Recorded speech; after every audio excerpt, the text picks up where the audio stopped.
I will suggest a protocol by which you can achieve a better relationship to your activities and to your dopamine system. In fact, it will help tune up your dopamine system for discipline, hard work, and motivation.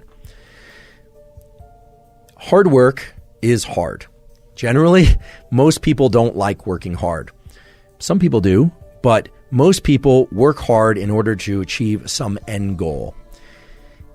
End goals are terrific and rewards are terrific, whether or not they are monetary, social, or any kind. However, because of the way that dopamine relates to our perception of time, working hard at something for sake of a reward that comes afterward can make the hard work much more challenging and make us much less likely to lean into hard work in the future. Let me give you a couple examples by way of data and experiments. There's a classic experiment done actually at Stanford many years ago in which children in nursery school and kindergarten drew pictures. And they drew pictures because they like to draw. The researchers took kids that like to draw and they started giving them a reward for drawing. The reward generally was a gold star or something that a young child would find rewarding. Then they stopped giving them the gold star. And what they found is the children had a much lower tendency to draw on their own. No reward. Now, remember, this was an activity that prior to receiving a reward, the children intrinsically enjoyed and selected to do. No one was telling them to draw. What this relates to is so-called intrinsic versus extrinsic reinforcement. When we receive rewards, even if we give ourselves rewards for something, we tend to associate less pleasure with the actual activity itself that evoked the reward. Now, that might seem counterintuitive, but that's just the way that these dopaminergic circuits work.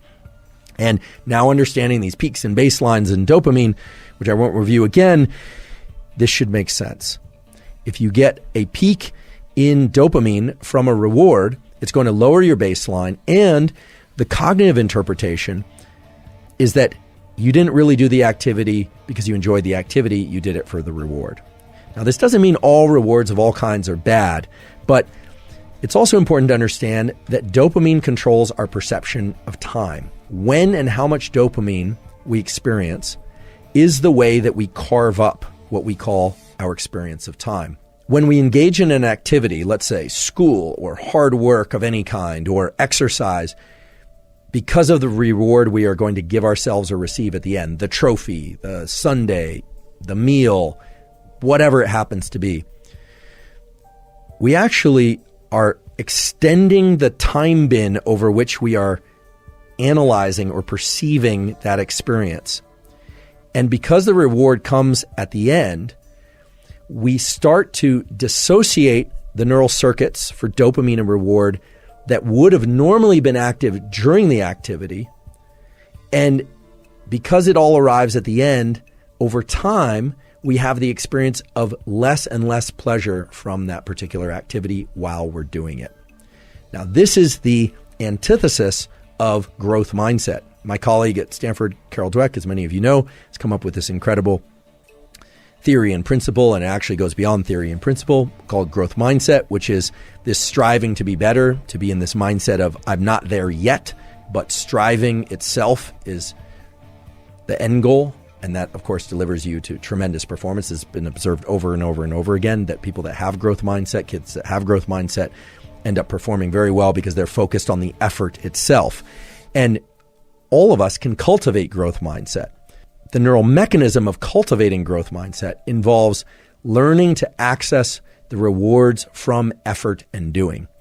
And that's hard to do because you have to engage this prefrontal component of the mesolimbic circuit. You have to tell yourself, okay, this effort is great. This effort is pleasurable, even though you might actually be in a state of physical pain from the exercise, or I can recall this from college, just feeling like I wanted to get up from my desk, but forcing myself to study, forcing myself. What you find over time is that you can start to associate a dopamine release. You can evoke dopamine release from the friction and the challenge that you happen to be in. You completely eliminate the ability to generate those circuits and the rewarding process of being able to reward friction while in effort if you are focused only on the goal that comes at the end, because of the way that dopamine marks time. So if you say, oh, I'm going to do this very hard thing and I'm going to push and push and push and push for that end goal that comes later, not only do you enjoy the process of what you're doing less, you actually make it more painful while you're engaging in it. You make yourself less efficient at it, because if you were able to access dopamine while in effort, dopamine has all these incredible properties of increasing the amount of energy in our body and in our mind, our ability to focus by way of dopamine's conversion into epinephrine.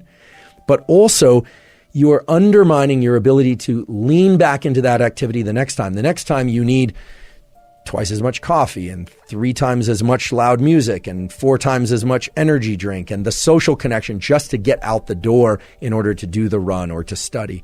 So what's more beneficial, in fact, can serve as a tremendous amplifier on all endeavors that you engage in, especially hard endeavors, is to not start layering in other sources of dopamine in order to get to the starting line, not layering in other sources of dopamine in order to be able to continue, but rather to subjectively start to attach the feeling of friction and effort to an internally generated reward system. And this is not meant to be vague. This is a system that exists in your mind, that exists in the minds of humans for hundreds of thousands of years, by which you're not just pursuing the things that are innately pleasurable, food, sex, warmth, water when you're thirsty, but the beauty of this mesolimbic reward pathway that I talked about earlier is that it includes the forebrain. So you can tell yourself the effort part is the good part. I know it's painful. I know this doesn't feel good, but I'm focused on this. I'm going to start to access the reward. You will find the rewards, meaning the dopamine release inside of effort, if you repeat this over and over again. And what's beautiful about it is that it starts to become reflexive for all types of effort.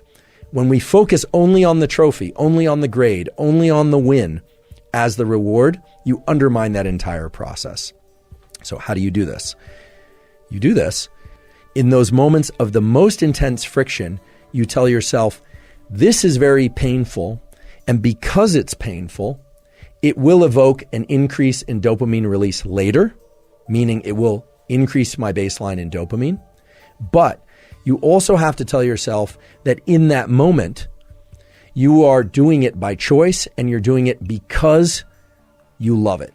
And I know that sounds like lying to yourself, and in some ways it is lying to yourself, but it's lying to yourself in the context of a truth, which is that you want it to feel better.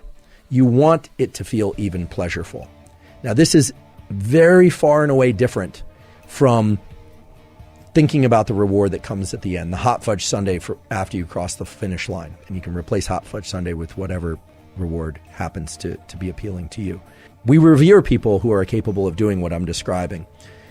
David Goggins comes to mind as a really good example. Many of you are probably familiar with David Goggins, former Navy SEAL, who essentially has made a post-military career out of explaining and sharing his process of turning the effort into the reward.